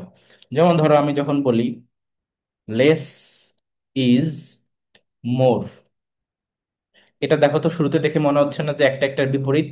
At first that appears to be contradictory, একটা একটার বিপরীত, লেস ইজ মোর। কিন্তু পরে দেখো, তুমি একটু ভাবো এই জিনিসটাকে নিয়ে, ভাবলে একটা কি সেন্স পাওয়া যাচ্ছে বলো তো? Less is more. ভাইয়া এটা কি ওই যে অল্প বিদ্যা ভয়ঙ্করী ওই ধরনের কিছু একটা অর্থ দিচ্ছে? অল্প বিদ্যা ভয়ঙ্করী কথা হবে কেন? লেস ইজ মোর অল্পতেই সন্তুষ্টি ভাই, এরকম টাইপের কিছু এখানে হচ্ছে বোঝাচ্ছে। তুমি ধরো এরকম একটা মিনিং যে তুমি তো বেশি আশা করা উচিত না, তাই না, কোনো কিছু সম্পর্কে। লেস ইজ মোর মানে কি? অল্পতেই সন্তুষ্ট থাকার মতো একটা জিনিস। সাপোজ ধরে যে আমার কাছে এখন তোমরা কতজন স্টুডেন্ট পড়তেছো তোমাদের ব্যাচে, 140-এর মতো। তো আমাকে তো এটা নিয়ে সন্তুষ্ট থাকা উচিত। এমন অনেকেই আছে, ধর আমার যে একটা মানে দিন আমি পার করি, এটা অনেকেরই হচ্ছে তার জন্য ড্রিম আমার মতো একটা দিন পার করি, তাই না? তো সন্তুষ্টিটা দরকার আছে। তো লেস ইজ মোর মানে হচ্ছে যে তোমার এই যে অল্পতেই সন্তুষ্ট থাকার মতো একটা জিনিস, এরকম একটা সেন্স মেক করতেছে। আর তুমি যেটা বলছো যে অল্প বিদ্যা ভয়ঙ্কর, little learning is a dangerous thing, সেটা কিসের সাথে কি এটা মিলে? ভাই এটা তো প্রভাব। হ্যাঁ, ওইটাও একটা প্রবাদ, little learning is a dangerous thing, Alexander পোপের। ওটা তো এটার সাথে মিলতেছে না। আমরা বলি না নাই হ্যাঁ, মামা থেকে কানা মামা ভালো, এরকম টাইপের। ওগুলা ভিন্ন ব্যাপার, ওগুলা প্যারাডক্সের মধ্যে নিয়ে আসো না, ওটা তো অন্য হিসাব। তারপর দেখো তোমার ফেবল। ফেবল হচ্ছে তোমার শর্ট স্টোরি, ছোট গল্প, typically with animals as characters conveying a moral. মানে এই ফেবল হচ্ছে তোমার এক ধরনের কিচ্ছা, বুঝছো, বা গল্প, শর্ট স্টোরি, যেটার মধ্যে এনিমেলের ব্যবহার হবে, ক্যারেক্টারের মধ্যে মানে প্রাণী নিয়ে বলবে। যেমন ধরো ওই যে একটা কুমির এবং বানরের ছিল, পার করতেছিল মাথায় এবং বাঘ। এর যে কোনো কিছু হইতে পারে। তো ধরো এই ধরনের যে আগে মানে প্রাইমারি স্কুলে বিভিন্ন বই দিত, সেখানে এরকম প্রাণী বিশেষ দিয়ে গল্প লেখা থাকতো। দেখছিলা কেউ প্রাইমারি স্কুলের ওই বইগুলা? মনে আছে হ্যাঁ হ্যাঁ, তোমার? ভাইয়া জি পড়তাম ভাইয়া। তো। সুন্দর পড়তাম সুন্দর। তো ভাই, অনেকগুলো আছে। যেমন ক্লাস 5-এ একটা ছিল, যেমন ব্যাং একটা গরুকে দেখতো, দেখতো অনেক বড়। হ্যাঁ। তো ওভার রিডিং করতে করতে ও একটা টাইমে ফেটে যায়। তারপর একটা শিয়ালের লেজ কেটে যায়, তো ও ভাবে, ও অনেক লজ্জায় পড়ে যায় আর ও ও হ্যাঁ, বাকি শিয়ালদেরকে প্ররোচনায় দেয় রাইট। তো লেজ কাটার। এই যে এগুলা হচ্ছে তোমার এক একটা মোরাল শেয়ার করে, এবং এখানে অ্যানিমাল ক্যারেক্টারের মাধ্যমে এই গল্পগুলো আর কি বলা হয়। তো এটা হচ্ছে ফেবল। তারপর দেখো এপিটাপ। এপিটাপ হচ্ছে টম্বস্টোনের উপরে লেখা যে কোটেশনটা থাকে সেটা। টম্বস্টোন মানে কি? কবর। কবর অনেকের এই যে ওয়াল দিয়ে কবর করে তারপরে দেখবা যে উপরে একটা উক্তি বা একটা লেখা থাকে, এ phrase written in memory of a person who has died specially as. খ্রিস্টানদের কবরগুলোতে এগুলো বেশি দেখা যায়। হ্যাঁ হ্যাঁ, খ্রিস্টানদের কবরগুলোতে এগুলো থাকে। তো ওই যে টমস্টোনের বা কবরের উপরে যে ইনস্ক্রিপশনটা থাকে, লেখাটা, সেটাকেই বলা হয়। পরীক্ষা আসে মাঝে মধ্যে এটা। তারপরে হিমন, এটাও পরীক্ষা আসে। HYMN, হিমন। হিমন মানে হচ্ছে ঈশ্বর বান্দনা, মানে ঈশ্বরকে নিয়ে যখন, ঈশ্বরের গুণকীর্তি নিয়ে যখন গান বা কবিতা লেখা হয় সেটাকে বলা হয় হিমন। ঠিক আছে। আচ্ছা, এই যে গড অর হিরো, তাদের ফ্রেজে যখন কোনো গান বা কবিতা লিরিক করা হয় তখন সেটাকে হিমন বলা হয়, ঈশ্বর বন্দনা। তারপর ইউফেমিজম। ইউফেমিজম আমি মেবি কোনো একটা ক্লাসে তোমাদেরকে বলছিলাম The idiomatic expressions replace harsh, impolite, or taboo or unpleasant terms with moral, delicate phrases. মানে তোমার হার্স মানে হচ্ছে কটু কথা, ইম্পোলাইট মানেও কটু, ট্যাবো অর আনপ্লিজেন্ট মানে অসন্তুষ্টির যে টার্মস গুলা সেগুলাকে তুমি রিপ্লেস করে মোর ডেলিকেট মানে ভদ্রসুলভ ভাবে আরো বেটার ওয়েতে যখন কোন একটা ফ্রেজ ইউজ করো সেটাকে বলা হয় ইউফেমিজম। এখন একটা মেয়েকে তো মোটা বলা যাবে না, তাকে বলতে হবে চাবি, তখন সেটা হচ্ছে কি ইউফেমিজম হবে। আর মোটা বললে যদি বলো যে ইউ আর ফ্যাট তাহলে তো প্রবলেম, সে তো মাইন্ড করতে পারে। কিন্তু যখন তুমি বলবে ইউ লুকস চাবি তখন কিন্তু সে মাইন্ড করবে না। আবার এটা অন্য ক্ষেত্র হতে পারে যে তুমি তার কারো একটা ইয়ে সম্পর্কে তুমি যেভাবে বললে সে পজিটিভলি নিবে সেভাবে বলাটাই হচ্ছে ইউফেমিজম। ওকে, এটাকে তুমি এভাবে মনে রাখতে পারো যে লেস অফেন্সিভ ওয়ার্ডস, লেস অফেন্সিভ ওয়ার্ডস। অফেন্স মানে কি, কাউকে যখন রাগানো বা কাউকে তোমার বিরক্ত করা ওইরকম টাইপের। তো তুমি লেস অফেন্স বলতেছো মানে কি, তাকে তুমি কম রাগিয়ে যখন সুন্দর হইতে কথা বলতে পারো সেটা ইউফেমিজম। ইওলজি, ইওলজি মানে হচ্ছে তোমার speech or writing in phrase of a person, কোনো ব্যক্তির যখন গুণকীর্তি সম্পর্কে বলা হয় সেটাকে বলা হয় ইওলজি। ঠিক আছে। আর ঈশ্বর বা হিরো নায়ক এদেরকে নিয়ে বলা হলে সেটা হচ্ছে হিমন। দুইটা কিন্তু আলাদা। আর বিবলিওগ্রাফি মানে হচ্ছে দি science of description of books, মানে বই লেখার যে সায়েন্স বা বিদ্যা সেটা হচ্ছে বিবলিওগ্রাফি। ওকে, আচ্ছা, নেক্সট চলে আসো মিথ। মিথ মানে হচ্ছে পুরাণ। ঠিক আছে, পুরাণ। The ancient story about gods or goddesses, মানে এই যে ঈশ্বর বা ঈশ্বরীদেরকে নিয়ে যেই তোমার যে স্টোরিগুলা সেগুলাকে আমরা পুরাণ হিসেবে দেখি হিন্দু। তো ওই যে শূন্য পুরাণ গত তোমাদেরকে বাংলা লেকচার ওয়ানে, বাংলা লিটারেচার ওয়ানে পড়ালাম না, তো এই যে তোমার এইটাই অনেকটা ওইটা যে মিথ মানে হচ্ছে পুরাণ।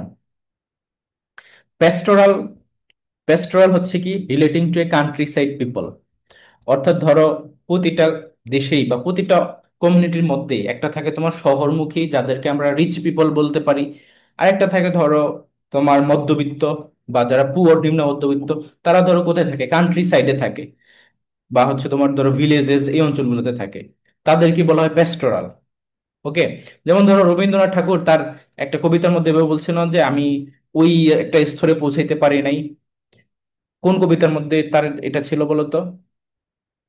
হুম, রবীন্দ্রনাথ ঠাকুরের একটা কবিতা ছিল যে আমি সাধারণ মানুষ যারা তাদের দিকটা তুলে ধরতে পারি নাই, তাদের কাছে পৌঁছতে পারি নাই আমার লেখার মধ্যে, তাই আমি নতুন লেখকদেরকে বলতে চাচ্ছি তারা যেন এই জিনিসগুলা করে। রবীন্দ্রনাথের এরকম একটা কবিতা ছিল তোমাদের ফার্স্ট পেপারে। আচ্ছা, তোমাদের ফার্স্ট পেপারে রবীন্দ্রনাথের কবিতা কি আছে বাংলা ফার্স্ট? জুতা আসলে না নাকি? হ্যাঁ, সোনার তরী। কবিতা না তো, একটা তো প্রবন্ধ ছিল না যে বাংলা বাঙালের কথা। না, হ্যাঁ, এটা নবলেখকদের এটা লেখকদের কথা। নবলেখক, এটার মধ্যে ছিল। এটা কি রবীন্দ্রনাথের? না রবীন্দ্র, না না, এটা তো আচ্ছা, সাম্যবাদ আর একটা হচ্ছে ঐকতান, দুইটা ছিল না? সাম্যবাদ কে লিখছে? কাজী নজরুল। কাজী নজরুল ইসলাম, আর ঐকতান কে লিখছে? রবীন্দ্রনাথ। ওইটার মধ্যেই ছিল, তোমরা পড়ো। ঐকতান কি তোমাদের সিলেবাসে ছিল? না, ভাইয়া না, ছিল না না সিলেবাসে। না। ও, এই জন্যই তোমরা জানো না, আমাদের সময় ছিল। আচ্ছা, তারপর দেখো তোমার প্যাম্পেট। প্যাম্পেট, এটা পাফেট বলে না, প্যাম্পেট বলে, প্যাম্পেটই বলে, এলইটি উচ্চারণ হবে না, প্যাম্পেট। এটা হচ্ছে small thin book of particular subject, মানে ছোট বুক কোন একটা সাবজেক্টের, সেটাকে বলছে পাম্পেট। আর এটাকে আরেকটা নাম দিয়ে মনে রাখা যায় সেটা হচ্ছে ব্রশিউর। পরীক্ষায় ডিরেক্টলি সিনোনিম হিসেবে এই শব্দটা আসে যে পাম্পেটের সিনোনিম শব্দ কি, সেটা হচ্ছে ব্রশিউর। ডিরেক্টলি সিনোনিমের মধ্যে তোমরা পাবা, এটা বিসিএস এর কোশ্চেন, অ্যাডমিশন টেস্ট হুবহু অনেকবার আসছে। প্রোটাগনিস্ট, প্রোটাগনিস্ট মানে হচ্ছে একটা নাটকের যেটা লিডিং ক্যারেক্টার, মেইন ক্যারেক্টার যেটা, সেটাকে বলা হয় প্রোটাগনিস্ট। ক্লাইম্যাক্স তো বললাম, একটা ড্রামার যখন ক্রাইসিস মোমেন্ট, ওই যে মানে নায়িকাকে পানির মধ্যে ফেলে দিবে, নায়ক এখন আসবে ওয়াল ভেঙে, সেটা হচ্ছে climax, at the highest point. Ballad হচ্ছে কি ন্যারেটিভ পয়েম, ব্যালেড মানে হচ্ছে ন্যারেটিভ পয়েম, এটা পরীক্ষা ডিরেক্ট আসে, ইটস ইম্পর্টেন্ট। এভাবে আসবে যে ব্যালেড মানে কি, এ ন্যারেটিভ পয়েম। ওকে, তারপর দেখো ব্লাঙ্ক ভার্স।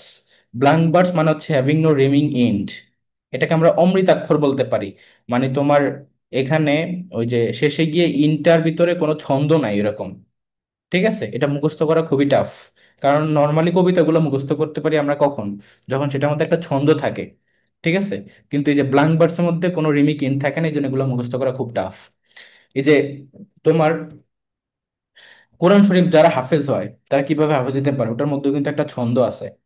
নাইলে ইউজুয়ালি এত বড় বই মুখস্থ করা, তুমি কি, তোমাকে যদি আমি বলি, ধরো সাপোজ একটা বই, হ্যাঁ, এখান থেকে ধরো আমি কোন বইটা, সে ফর এক্সাম্পল,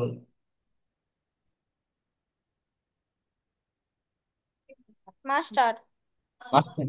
ধরো একটা বই, জব সলিউশন, ঠিক আছে, এটা যদি চাকরির জন্য প্রয়োজন, তোমাদের লাগবে না। জব সলিউশন আমি টুকটাক দেখি মাঝে মধ্যে।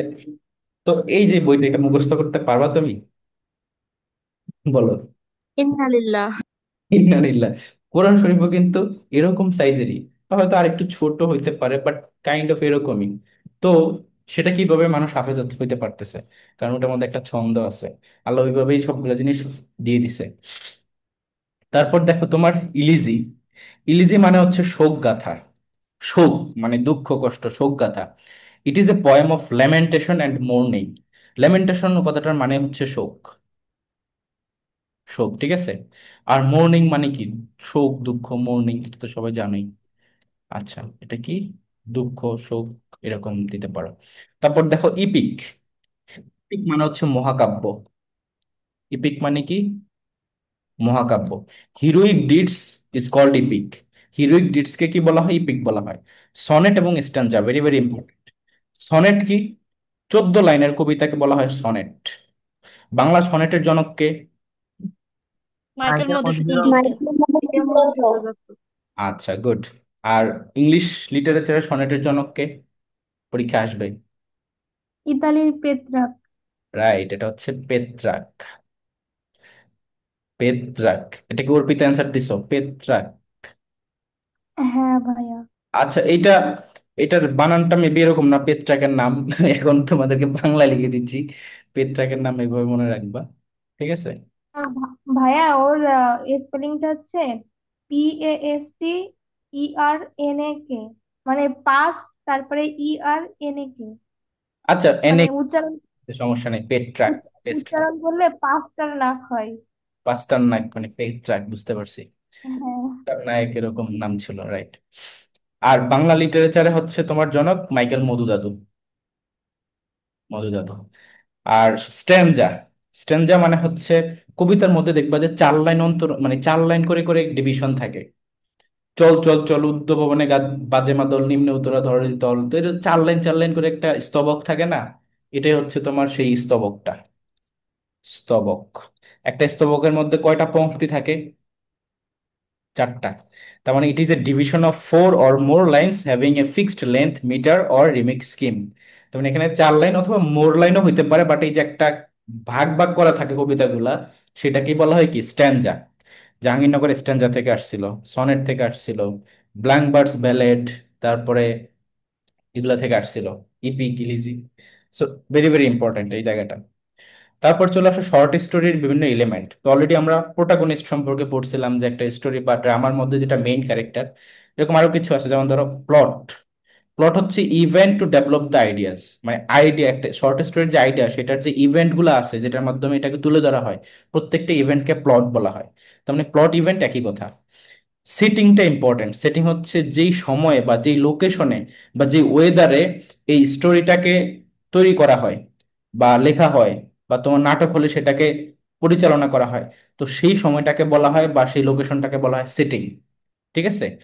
আর ক্যারেক্টার তো বুঝতেই পারতেছো, সেন্ট্রাল পয়েন্টে ক্যারেক্টার। কনফ্লিক্ট হচ্ছে ইসেনশিয়াল টু দ্য প্লট, মানে প্লটের জন্য কনফ্লিক্ট প্রয়োজন, মনে করো যে আর্গুমেন্ট তো লাগে, প্রত্যেকটা ইভেন্ট একটা পর একটা প্লট, কনফ্লিক্ট একটার সাথে একটা রিলেট করা, এটা আর কি। থিম, ক্যারেক্টার, এগুলো নট দ্যাট ইম্পর্টেন্ট। তো সেটিংটা মনে রাখবা আর প্লটটা মনে রাখবা, এই দুইটা। ভাইয়া পয়েন্ট অফ ভিউটাও ইম্পর্টেন্ট, ওটা খুলনা ভার্সিটিতে দিয়েছিল এই বছর। ও, পয়েন্ট অফ ভিউ আসছিল তোমাদের খুলনা ভার্সিটিতে? হ্যাঁ, এখানকার সবগুলো ইম্পর্টেন্ট, নাহলে তো আমি কোনোটা দিন আমি বলছি যে দিজ আর মোর ইম্পর্টেন্ট ওইভাবে।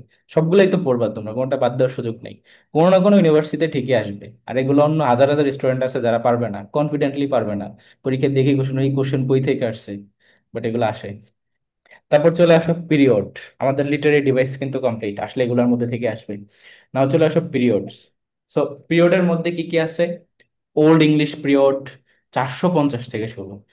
Middle English period 1066, renaissance period 1500, new classical period 1660। আচ্ছা, এটা কিন্তু নিউ না, দেখো নিও, এটার মধ্যে একটা পার্থক্য আছে। নিও ক্লাসিক্যাল পিরিয়ড। আমাকে একটা প্রশ্ন উত্তর করো তো, যে ক্লাসিক্যাল কথাটার মানে কি? যে ক্লাসিক্যাল সং, ক্লাসিক্যাল টোন বলি না আমরা অনেক সময়, ক্লাসিক্যাল মানে কি? সাংস্কৃতিক। সেটা তো এমন কিছু যেটা কখনো পুরাতন হবে না, যেটা কখনো, যেটা কখনো পুরাতন হবে না, অলওয়েজ রাইট, মানুষ পছন্দ করবে এরকম। Right, that is a good answer. Classical something that is ancient or that is old but still have its relevance in today's time। মানে বর্তমান সময়ে যখন কোনো একটা পুরাতন জিনিসের রেলেভেন্স আছে, সেটা হচ্ছে ক্লাসিক্যাল। কাজী নজরুল ইসলামের যে একটা গান ছিল না, বাগিচা, বুলবুলি, বুলবুলি। হ্যাঁ হ্যাঁ বুলবুলি। হ্যাঁ। এটা এখন মানে ফেমাস হয়েছে না? এই গান তুমি তখনও ফেমাস, এখনো ফেমাস, ইন ফিউচারও ফেমাস থাকবে। তারপরে কিছু কিছু গান আছে না যেগুলা খুব পুরাতন, অথচ আমরা এখনো শুনলে মানে শুনতে ইচ্ছা করে। লাইক একবার যদি এরকম হ্যাঁ সিচুয়েশন কেউ যদি গানটা একবার চালু করে আর চলে যায়, তখন তুমি বলছো গানটা আবার চালু করো তো। সিচুয়েশনটা এরকম, তার মানে ওই গানগুলা ইয়ে। কিন্তু এই যে এখন আমরা এই যে স্টেজে আছি, কিছুদিন পর পরই দেখবা যে এক একটা ভাইরাল ইয়ে আসে। মানে এখন হচ্ছে ভাইরাল কোনটা দেখি, ওই যে কি জানি গুলবাহার। গুলবাহার। হ্যাঁ, এখন হচ্ছে ধরো এটা। তার আগে আর কোক স্টুডিও একটা নতুন গান করছে, ওইটাও ভাইরাল। এখন ধরো সাইয়ারা ভাইরাল। আর একটা ভাইরাল হচ্ছে তোমার ওই যে কি পরম সুন্দরীর একটা গান, ওই যে ইয়ের সিদ্ধার্থ মালহোত্রার, ওইটাও ভাইরাল। বাট এগুলা ভাইরাল থাকবে না, এগুলা দেখবা 2 মাস পরে এটা মানে ভ্যানিশ, নাই আর শুন। আচ্ছা, সত্যি কথা। হ্যাঁ, অপরাধীর মতো হয়ে যাবে। হ্যাঁ, এটা আর শুনবা না। তো ক্লাসিক্যাল মানে হচ্ছে যে এই জিনিসটা পুরাতন বা still has its relevance in today's time, in ফিউচারও থাকবে, এটা হচ্ছে ক্লাসিক্যাল। ঠিক আছে। আচ্ছা, সো এই ক্লাসিক্যাল পিরিয়ডটা হচ্ছে 1660 থেকে 1785। আরেকটা মতান্তরে আছে 1798, সো 98টা মনে রাখবা। রোমান্টিক পিরিয়ড হচ্ছে তোমার 1798 থেকে 1832, ভিক্টোরিয়ান 1832 থেকে 1901, মডার্ন পিরিয়ড হচ্ছে 1901 থেকে 1939, এন্ড পোস্ট মডার্ন পিরিয়ড হচ্ছে তোমার 1939 থেকে প্রেজেন্ট। সো এখানে তোমরা যদি দেখো, এই যে মডার্ন পিরিয়ডটা, এইটা হচ্ছে দ্বিতীয় বিশ্বযুদ্ধের এই সময়টাকে কেন্দ্র করে এখানে ক্লাসিফাই করা হয়েছে। কিন্তু যদি বলো যে ভাই এতগুলো মুখস্থ করব, না, তোমাদেরকে এখানে মুখস্থ করতে হবে মাত্র 3-4টা। রেনেসেন্স পিরিয়ডে এটা মুখস্থ করবা 1500 থেকে 1660, ইটস ইম্পর্টেন্ট। রোমান্টিক পিরিয়ডটা মুখস্থ করবা, দ্যাট ইজ 1798 থেকে 1832। ভিক্টোরিয়ান পিরিয়ডটা মুখস্থ করবা 1832 থেকে 1901। আর একটা মুখস্থ করতে হবে না, বাকি সব বাদ। নেক্সট ভাই তাহলে, হ্যাঁ কিছু বলবা? ভাই আপনি যেগুলো ওই যে স্টার মার্ক দিয়ে পড়াইলেন, এর আগের ক্লাসে আর এই ক্লাসে শুধু কি এগুলাই করবো? হুম, আচ্ছা আমি বলি, যেমন ধরো এই জায়গাতে আমি যেমন স্টার মার্ক এই 3টা দিচ্ছি না, আর ইনফেক্ট এখানে তো বলছি বাকিগুলো পড়ার দরকার নাই, আসবে না।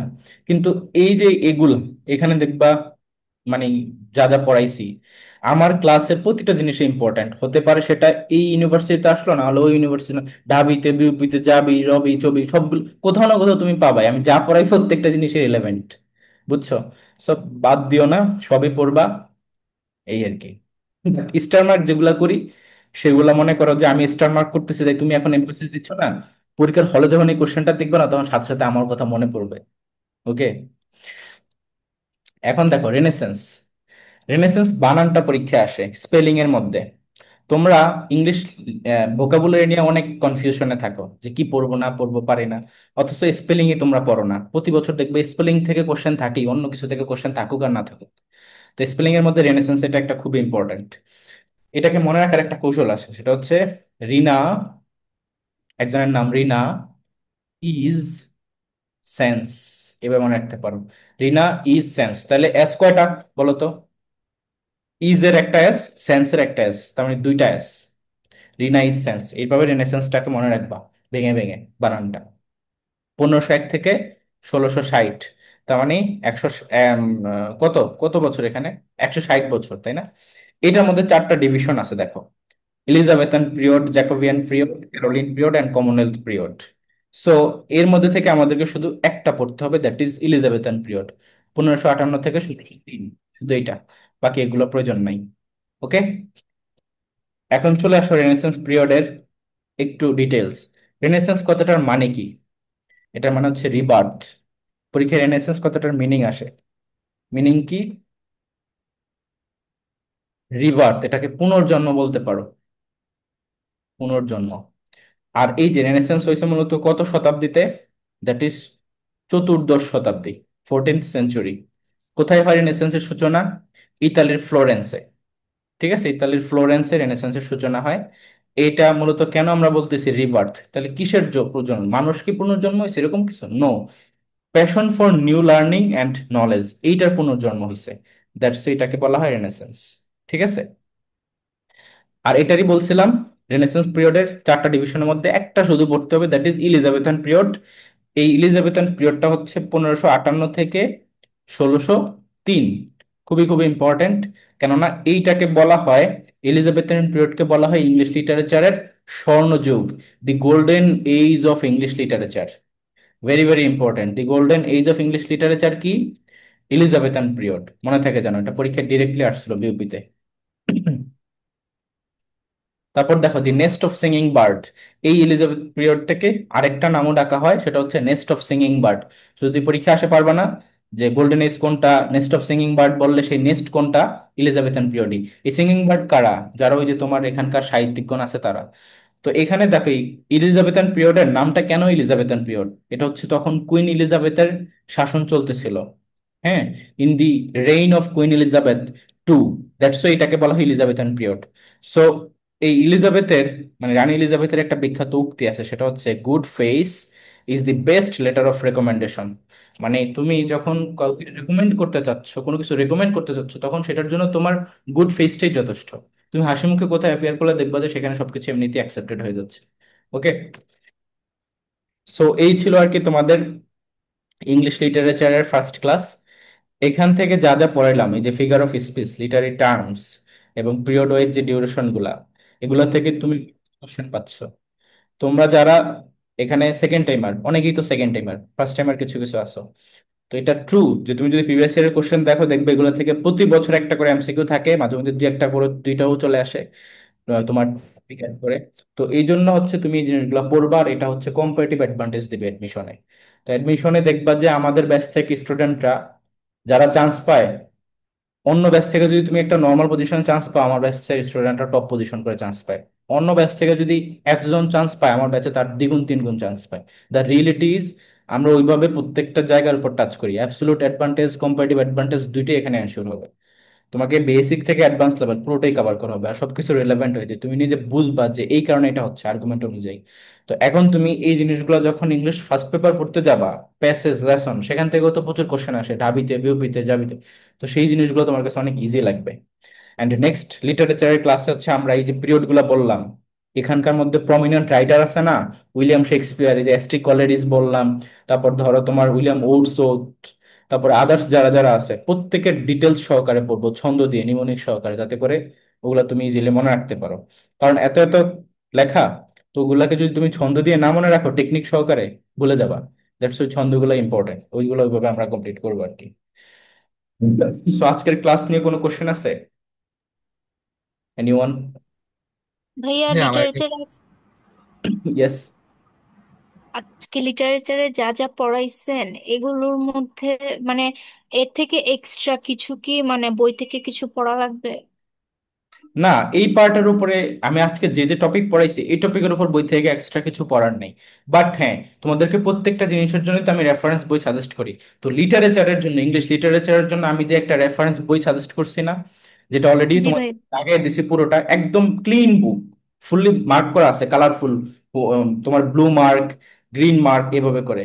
এই হ্যান্ডবুক অন ইংলিশ লিটারেচার, এটা তোমার বাংলাদেশের বেস্ট বই লিটারেচারের উপরে, জবের জন্য অনেকে পড়ে, আর অ্যাডমিশনের জন্য তো বেস্ট এটা। তো ওই বইটা তুমি যা যা মার্ক করছি তা তা পড়বা। ওটা কিন্তু দুইটা জিনিস interlinked, Bangla literature English literature, সেখানে অনেক জিকের জিনিসও তুমি বুঝতে পারবা। তো ওই বইটা থেকে ওই জিনিসগুলো পড়বা, অলরেডি গ্রুপে দেওয়া দেওয়া হয়েছে ওইখানে। ওইখানে শুরু থেকে শেষ পর্যন্ত পড়তে থাকবা, লিটারেচারের ক্লাসও যাবে, ওই বইটাও তোমার শেষ হয়ে যাবে একবার পড়া। মানে ক্লাসে কন্টেন্ট কমপ্লিট করতেছো, একটা বই পড়তেছো, তোমার কনফিডেন্স লেভেল কোথায় যাবে বুঝতে পারতেছো। আর প্রতিটা জিনিসই কিন্তু রিলেটেড। আমরা এই যে জিকে নিয়ে ওয়ারি করি না, যে জিকে কেন পারি না, জিকে একটার মধ্যে একটা রিলেটেড। এই যে আমরা এখানে পেত্রাকের কথা পড়লাম না, এটা কি লিটারেচারের কোশ্চেন? এটা কিন্তু এমনিতেও চলে আসতো। জিকের মধ্যে চলে আসতো, যেখানে লিটারেচার সিলেবাস না অনেক ইউনিভার্সিটি, সেখানে পেট্রাক থেকে কোশ্চেন চলে আসে যে ইংলিশ লিটারেচারের মধ্যে তোমার প্রথম সনেট কে লিখছে, তাই না? তো এগুলো একটার সাথে একটা রিলেটেড ওইখান থেকে। ভাইয়া, হ্যাঁ আমি না আপনার লিটারেচার পিডিএফটা ডাইরেক্ট প্রিন্ট দিয়ে ফেলছি, তো আমার কি এক্সট্রা আবার নতুন করে নোট করার প্রয়োজন আছে স্লাইড থেকে? আচ্ছা, স্লাইড নোট করতে পারলে তো অবশ্যই তোমাদের জন্য বেনিফিশিয়াল। এটা নিয়ে কেন কোশ্চেন হবে যে ভাই নোট করবো কি করবো না? তুমি যত নোট করে আপনার বেনিফিশিয়াল, এটা তো আমার। আপনার যে পিডিএফটা আছে প্রায় সেমই, আমি মানে ওই পিডিএফটা নিয়ে বসছিলাম তো দেখলাম। আর যদি আমি যে নোটটা তোমাদেরকে দিচ্ছি যদি সেম হয় সেম, আর যদি তোমার যদি এক্সট্রা ইনফরমেশন এখানে থাকে তাহলে সেটা অ্যাড করবা, দ্যাটস ইট। আর তোমার নিজস্ব একটা নোট থাকতে হবে না? প্রত্যেকটি স্টুডেন্টের তো নিজস্ব নোট থাকা জরুরি। আমি আমি অ্যাডমিশন টেস্টে ভালো করছি, আমার নোট থেকে তোমরা পড়তেছো, তাহলে তোমার মনে মন চায় না যে তুমি একটা ইউনিভার্সিটিতে ভালো করবা? তাহলে তোমার নোট কই? কথা বুঝতেছো? রিয়েলিটি তো ওই জায়গায়। অন্যের নোট দেখে পড়া আর নিজের নোট পড়া দুইটার মধ্যে আকাশ পাতাল তফাৎ। এটা বুঝতে হবে, তো এটা করবা, নিজস্ব একটা নোট রাখবা।